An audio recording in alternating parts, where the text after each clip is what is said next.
Antara kehebatan bulan Ramadan ialah disebut sebagai bulan kebaikan. Dan di antara bentuk kebaikan itu ialah kita menginfakkan sebahagian daripada harta yang Allah Subhanahu wa taala kurniakan kepada kita. Assalamualaikum warahmatullahi wabarakatuh. Alhamdulillah wa bihi nasta'in. Wassalatu wassalamu ala Rasulillah wa ala alihi wa sahbihi wattabi'ina bi ihsanin ila yaumiddin wa ba'. Rabbi shrah li sadri wa yassir li amri wahlul 'uqdatam min lisani yafqahu qawli. Rabbi yassir wa la tu'assir, Rabbi tammim bil khair. Wala hawla wala quwwata illa billahil aliyil azim wa ba'. Muslimin dan muslimat yang dirahmati Allah, alhamdulillah, thumma alhamdulillah, terus menerus kita lahirkan rasa syukur kita kepada Allah Subhanahu wa taala. Kita masih diberi ruang oleh Allah untuk bersama-sama dalam rumah Allah beriktikaf. Mudah-mudahan iktikaf kita, majlis ilmu kita, sama ada kita yang berada di masjid ini, sahabat-sahabat kita yang berada di luar, mudah-mudahan insya-Allah dengan barakah Ramadan kita akan mendapat kebaikan di sisi Allah Subhanahu wa taala. Antara kehebatan bulan Ramadan ialah disebut sebagai bulan kebaikan. Dan di antara bentuk kebaikan itu ialah kita menginfakkan sebahagian daripada harta yang Allah Subhanahu wa taala kurniakan kepada kita. Dan bila kita sebut infak, bila kita sebut sedekah, bila kita sebut wakaf, bila kita sebut berbelanja di jalan Allah, ukurannya bukan jumlahnya. Ukurannya ialah kita lakukan amalan tersebut nawaitunya kerana Allah Subhanahu wa taala. Pernah berlaku satu peristiwa di zaman Nabi SAW. Seorang wanita, seorang ibu yang susah, yang miskin, bersama dengan 2 orang anaknya, mereka datang berjumpa dengan Aisyah radhiyallahu anha. Waktu itu Nabi SAW tiada di rumah. Maka bila sampai, Aisyah faham bahawa maksud wanita tersebut ialah wanita tersebut memerlukan sesuatu. Aisyah pun tak ada benda banyak untuk diberikan. Yang mampu diberikan ketika itu ialah 3 biji tamar. 3 biji tamar. Aisyah bagi kepada wanita tersebut. Wanita tersebut ambil tamar yang pertama, disuapkan ke mulut anak perempuan yang pertama.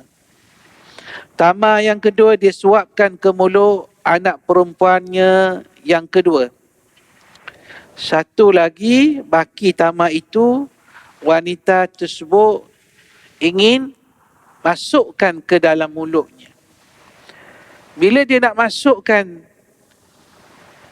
tamar itu dalam mulutnya, 2 orang anak dia ni, yang perempuan ni, budak-budak, merayu-rayu supaya tamar itu mereka nak lagi, tak cukup lagi.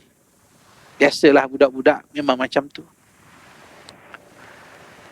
Jadi tak jadi wanita tersebut masukkan tamar dalam mulutnya, dibelah 2, disuapkan kepada kedua-dua anak perempuannya. Aisyah kata, aku sungguh rasa takjub, aku sungguh kagum dengan perbuatan wanita tersebut. Kagum dengan perbuatan wanita tersebut. Aku pun cerita kepada Rasulullah SAW, kata Aisyah. Bila Nabi balik, bila Nabi pulang ke rumah, Aisyah pun ceritalah peristiwa wanita dengan 2 orang anaknya yang bertandang ke rumah mereka. Apa yang Nabi sebut ialah Nabi kata, perbuatan wanita tersebut melayakkan dia masuk ke dalam syurga. Perbuatan wanita tersebut melayakkan dia masuk dalam syurga. Ada 2 perspektif yang boleh kita lihat daripada peristiwa ini. Pertama, kita ambil dari sudut perspektif wanita ini. Yang kedua, kita ambil dari sudut perspektif yang dibuat, perkara yang dibuat oleh Aisyah radhiyallahu anha. Dari sudut perspektif wanita tersebut ialah kita lihat wanita tersebut mempunyai rasa kasih sayang yang mendalam kepada anak-anaknya. Tak sanggup dia makan, walaupun dia juga lapar, tapi dia tak sanggup. Dia beri juga 1 biji tamar itu kepada anak perempuannya.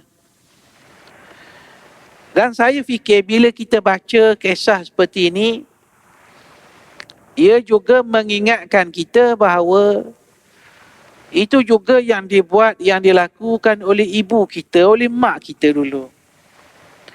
Mana-mana ibu pun, mana-mana mak pun, dia akan pastikan dulu anak dia yang makan. Kita anak-anak ni pun kadang-kadang kita tak tahu bila mak kita makan tu. Ada ke tak ada, kita budak ni nak makan.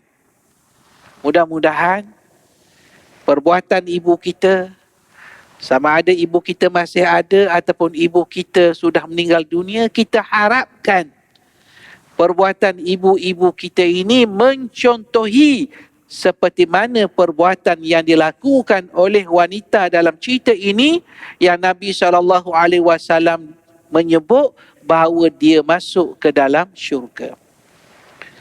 Perspektif yang kedua ialah perspektif dari kacamata perbuatan Aisyah radhiyallahu anha. Aisyah radhiyallahu anha, bila dia bersedekah, dia mahu bersedekah, dia tidak menunggu timbunan harta untuk disedekahkan. Tidak tunggu mewah, tidak tunggu kaya raya. Tetapi Aisyah sedekah berdasarkan apa yang dipunyainya. Ini juga menunjukkan kepada kita bahawa infak sedekah itu tidak dilihat oleh Allah berdasarkan jumlahnya, tetapi dilihat berdasarkan keikhlasan seseorang itu. Banyak contoh, banyak hadis yang menggambarkan demikian. Termasuklah kelebihan dan fadilat membina masjid sebagai contoh. Kata Rasulullah, man bana lillahi masjidan banallahu lahu mithlahu fil jannah atau kama qala. Siapa yang membina masjid lillah kerana Allah, Allah akan bina kepadanya seumpamanya, iaitu mahligai dalam syurga. Dalam riwayat yang lain, walaupun besar pembinaan tersebut ialah seperti mafhasi qatatin, seperti sebesar sarang burung. Sarang burung maksudnya kecil lah, tak besar.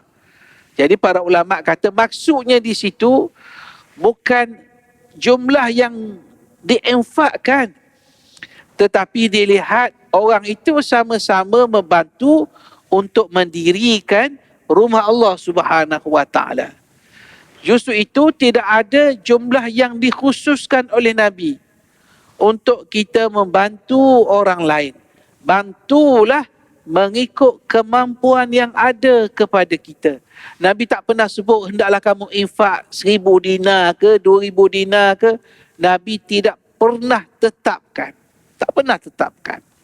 Bahkan pernah satu hari beberapa orang Ansar yang susah, yang miskin datang berjumpa dengan Nabi SAW.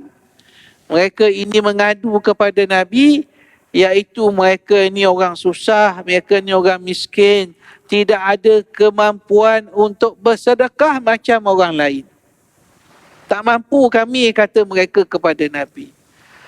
Lalu Nabi SAW membesarkan konsep sedekah dengan Nabi SAW menyatakan setiap takbir itu sedekah, tahmid itu sedekah, tahlil itu sedekah, menyuruh perkara ma'ruf itu sedekah, mencegah perkara mungkar itu sedekah, membuang sesuatu yang menyakitkan di jalan itu sedekah. Nabi besarkan konsep sedekah supaya orang-orang yang tidak mempunyai harta pun dapat merasai hebatnya bersedekah, menginfakkan sebahagian daripada harta yang Allah Subhanahu wa taala kurniakan. Jadi di atas dasar dan asas itu, bila kita berada dalam bulan Ramadan Al-Mubarak ini, sudah tentu kita ingin menjadikan bulan ini di antara bulan yang boleh kita infakkan sebahagian harta kita untuk jalan Allah. Kerana kita berada dalam bulan Ramadan, kita berada hari-hari yang baik dalam bulan Ramadan, kita berada dalam suasana Allah mustajabkan doa-doa dan permintaan kita, maka alangkah eloknya kita menggunakan ruang yang ada ini untuk berinfak. Tak kiralah apa bentuk infak, infak pada masjid kita, pembinaan masjid kita, pengubahsuaian masjid kita, memberi infak untuk orang berbuka puasa, menolong orang itu, orang ini, apa sahaja bentuk kebaikan. Kenapa? Kerana orang yang berinfak ini, orang ini, manusia seperti ini, dia tidak akan merasa duka cita, dia tidak akan merasa takut. Alladzina yunfiquna amwalahum bil-laili wan-nahar sirran wa alaniyatan falahum ajruhum 'inda rabbihim wala khaufun 'alaihim wala hum yahzanun. Allah Ta'ala sebut orang-orang yang menafkahkan sebahagian harta mereka pada jalan Allah, pada siang hari ataupun pada malam hari, tak kira waktu, tak kisah pun. Sama ada secara sembunyi ataupun secara terang-terangan, tak kisah. Janji ikhlas. Allah Ta'ala sebut, falahum ajruhum 'inda rabbihim. Bagi mereka itu pahala di sisi Tuhan mereka. Kemudian Allah Subhanahu wa taala sebut, bagi orang ini tiada perasaan takut, tiada perasaan duka cita. Di mana perasaan tak takut, tak duka cita ni di mana? Di akhirat pasti. Apabila ditunjukkan segala amalan, tak risau dia sebab dia sudah berusaha untuk infakkan harta di jalan Allah. Fala khaufun alaihim wala hum yahzanun. Tak ada rasa takut, tak ada rasa duka cita di akhirat. Tapi sebelum di akhirat ni, perasaan tidak rasa takut, tidak rasa duka cita ni juga ialah di dunia lagi. Apa maksudnya? Maksudnya orang macam ni, bila dia infak, dia tak rasa takut kepada kefakiran, dia tak rasa sedih sebahagian wangnya, hartanya hilang kerana memikirkan tentang janji Allah Subhanahu wa taala. Tak rasa takut, tak rasa bimbang. Apatah lagi Allah Subhanahu wa taala sebut secara jelas, wa ma anfaqtum min syai'in fa huwa yukhlifu wa huwa khairur raziqin. Apa sahaja yang kamu infakkan daripada sesuatu, maka Allah akan ganti kerana Allah adalah sebaik-baik pemberi rezeki. Sedekah, infak, wakaf yang pertama ialah kita tak akan rasa takut, kita tak akan rasa duka cita. Yang kedua, sedekah ini adalah sebagai bukti keimanan. Bukti keimanan. Sedekah ini adalah bukti ketakwaan. Sebab itu perkataan sedekah itu daripada sidq. Sidq itu maksud dia betul, benar.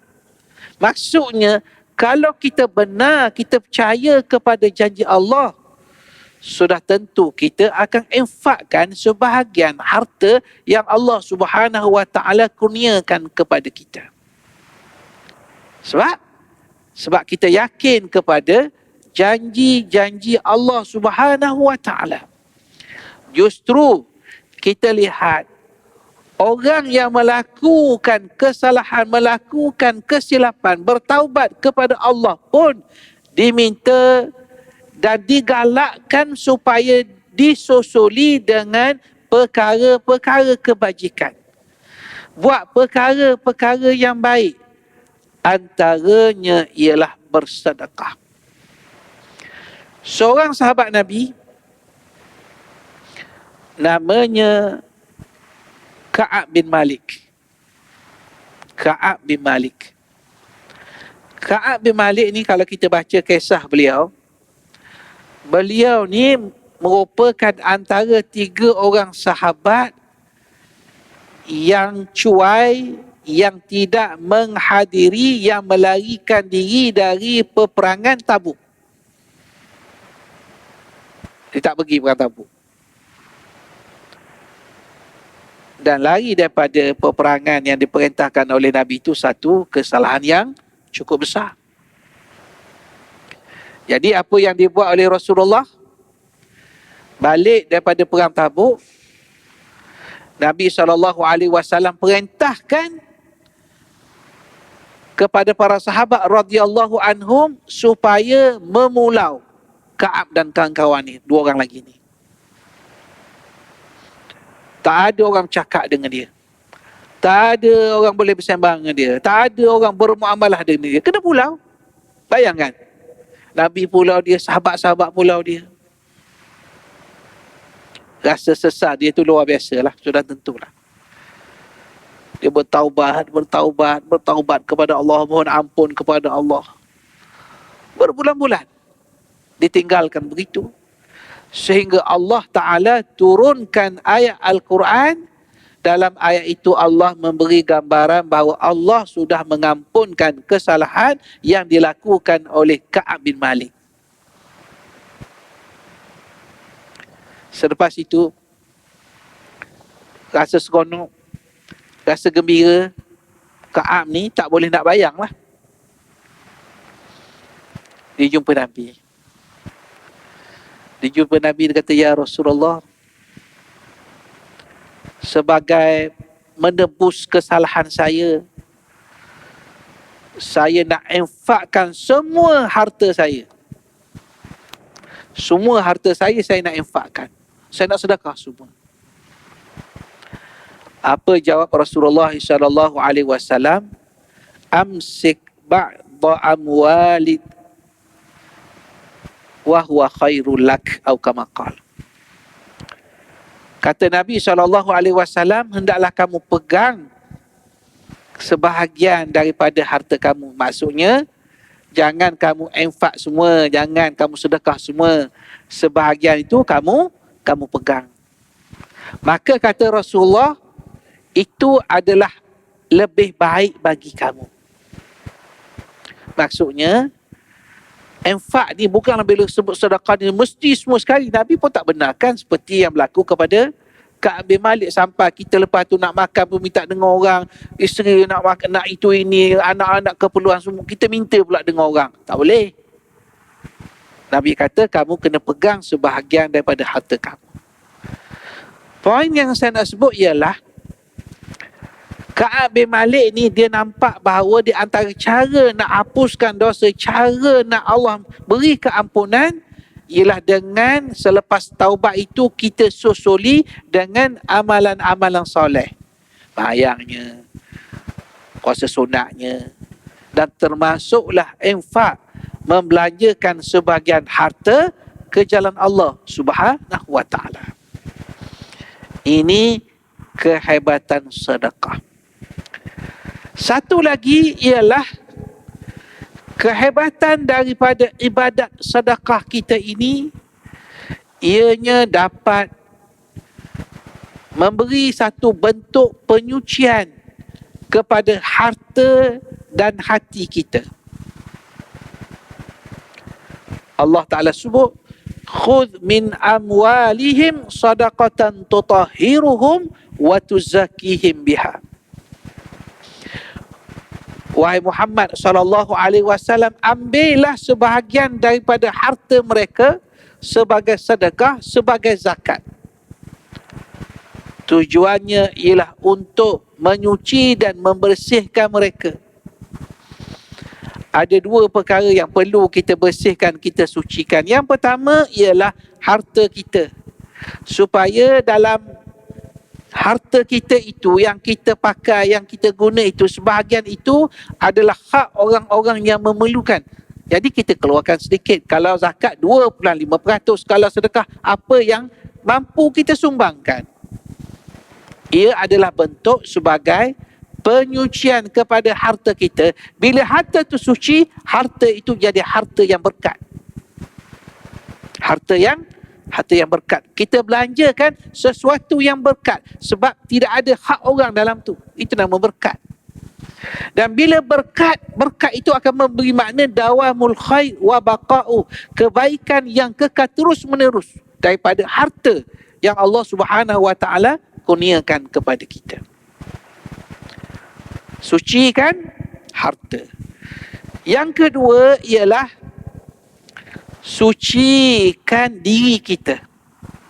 Tazkiyatun nafs. Sucikan diri kita.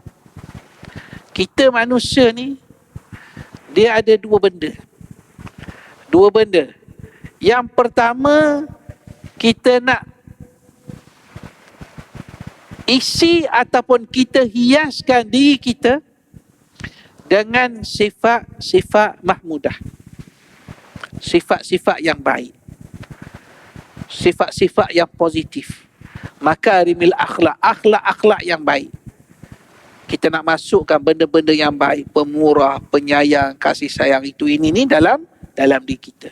Nak buang daripada kita sifat-sifat mazmumah, bakhil, kedekut, penting diri, sifat-sifat mazmumah. Maka berdasarkan ayat yang kita baca tadi, ianya tercapai melalui zakat dan juga sedekah. Ini sesuatu yang disebut oleh Allah Subhanahu wa taala dalam ayat yang kita baca. Dan bila kita sebut sedekah ini, infak ini, perkara yang menjadi asas yang penting kepada kita ialah kita mahu supaya kehidupan kita ini diredai oleh Allah Subhanahu wa taala. Kehidupan kita ni diredai. Jadi bila nak kita mahu hidup kita diredai, caranya macam mana? Caranya ialah kita buat benda-benda yang Allah Ta'ala suruh, yang kita tinggal benda yang Allah larang. Baik, tapi kalau kita sebut begitu, banyaknya. Benda Allah Ta'ala perintah ni banyak. Benda Allah Ta'ala larang ni pun mungkin tak sebanyak yang disuruh, tapi banyak juga. Macam mana kita nak tahu keutamaan amal tu perlu kita buat? Amal tu perlu kita buat. Macam mana kita nak tahu? Kalau berdasarkan pandangan Yusuf Qaradawi kata, tengok perbincangan benda tersebut, isu tersebut dalam Quran. Kita ambil contoh. Macam contoh semayang dengan zakat. Kalau tanya orang, semua orang kata, itu penting. Tapi kita pun tahu dalam Quran hampir ada 30 tempat digandingkan zakat dengan semayang. Maknanya benda itu penting lah. Penting sangat. Penting. Dan dua tu gambarannya ialah perkara wajib. Zakat dan juga solat. Kita ambil perkara-perkara sunat tapi digalakkan. Disebut banyak kali dalam Al-Quran. Apa dia? Sudah tentu perkara tersebut ialah infak. Perkara tersebut ialah sedekah. Wa anfiqu min tayyibati ma kasabtum. Dan hendaklah kamu infakkan daripada sebahagian usaha kamu yang baik-baik. Allah Ta'ala gunakan perkataan infak. Jadi dalam Quran, ayat tema dia infak ni, yunfiqu ni, puluhan ayat. Puluhan ayat. Maksudnya itu penting. Itu penting. Dan begitu juga kita lihat sedekah ni, infak ni, dia bukan hanya pada syariat Nabi Muhammad SAW saja. Nabi-Nabi, Rasul-Rasul alaihi wassalatu wassalam, sebelum Nabi Muhammad ini juga ajaran mereka mengajak kepada kaum mereka untuk berinfak. Untuk belanja sebahagian daripada harta yang Allah Subhanahu wa ta'ala kurniakan. Justru itu, kita lihat dalam kehidupan kita ini, jika infak ini tanpa berapa jumlahnya, jika ianya menjadi satu tabiat kita, itu tanda yang sangat baik. Sangat baik. Tapi bila kita sebut tak sangat baik, bukan kita nak bermegah-megah, tapi kita bermohon kepada Allah Subhanahu wa ta'ala supaya Allah jadikan sifat ini sebagai sebahagian sifat kita dan boleh kita istiqamah sepanjang masa. Dan yang akhir sekali, kesan daripada infak sedekah itu ialah kita sentiasa mendapat doa-doa yang baik, termasuk daripada malaikat Allah. Termasuk dari malaikat Allah. Dari manusia, kalau kita bantu orang susah ni pun, dia terus angkat tangan, dia terus berdoa kepada Allah. Malaikat juga mendoakan kita.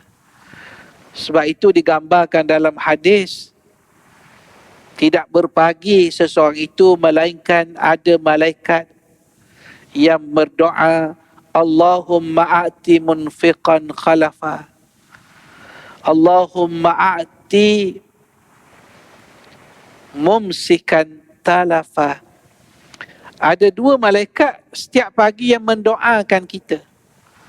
Mendoakan kita. Apa dia? Satu malaikat kata, ya Allah, berikanlah kepada orang yang infak ini, orang yang bersedekah ini, berikanlah kepadanya gantian daripada apa yang dia infak. Bukan manusia doa, malaikat doa. Supaya Allah beri tambah lagi rezeki kepada kita. Satu malaikat lagi mendoakan, Allahumma ati mumsikan talafa. Ya Allah, jadikanlah kepada orang yang loket, yang kedekut ni, yang bakhil ini, mumsik ni dia pegang, dia tak nak keluarkan duit dia. Itu mumsik. Talafa, kemusnahan kepada kehidupannya. Jadi orang infak ni dia dapat kebaikan. Sebab itu, bila kita lihat ada kempen supaya subuh itu seseorang itu mulakan infak, dia tak ada hadis berkenaan hendaklah kamu infak waktu subuh, tak ada pun hadis tu. Tapi orang ambil semangat daripada hadis yang kita baca tadi, doa malaikat di awal pagi. Jadi seolah-olah awal pagi tu kita dah boleh berinfak. Tapi katakanlah kita lupa, pagi tadi, subuh tadi kita lupa, duit dah ada RM10 ni, sekarang zuhur ni, adakah kita nak tunggu besok subuh? Tak. Bukan. Sekarang lah, waktu tengah hari, waktu zuhur. Sebab tu kita baca ayat tadi, bil-laili wan nahar. Orang infak ni sama ada waktu malam ataupun waktu siang, sirran wa alaniyatan. Tak kira orang nampak ke, tak kira orang tak nampak ke, tak penting pun yang tu. Sebab apa tak penting? Sebab kepentingan kita ialah keikhlasan. Keikhlasan. Itu yang Allah Ta'ala nilai. Tapi kalau kita menunjuk-nunjuk kerana manusia, itu cerita lain lah. Tapi kalau buat itu walaupun secara jelas, tapi nawaitu kita, keyakinan kita ialah untuk kita mendapat sesuatu daripada Allah Subhanahu Wa Ta'ala, maka insya-Allah kita akan mendapat ganjaran yang sebaiknya di sisi Allah Subhanahu Wa Ta'ala. Khulasahnya, kesimpulannya ialah infak, sedekah, wakaf adalah ciri mukmin yang sebenar. Dan kita boleh lakukannya tanpa menunggu kita kaya raya, senang lenang, jutawan, tak perlu. Kita boleh bermula daripada sekarang, daripada sekecil-kecilnya. Percayalah, akan berlaku peningkatan. Hari ini kalau kita amalkan begitu, mungkin kita mulakan dengan RM10 sampai satu masa boleh pergi sampai RM100, RM1,000, RM10,000 ke atas. Kesan apa? Kesan keberkatan rezeki yang Allah Subhanahu Wa Ta'ala kurniakan kepada kita. Jadi sekadar itu, dengan ruang masa yang ada, aqulu qali hadza wa astaghfirullahal azim wa li wa lakum. Wassalamualaikum warahmatullahi wabarakatuh.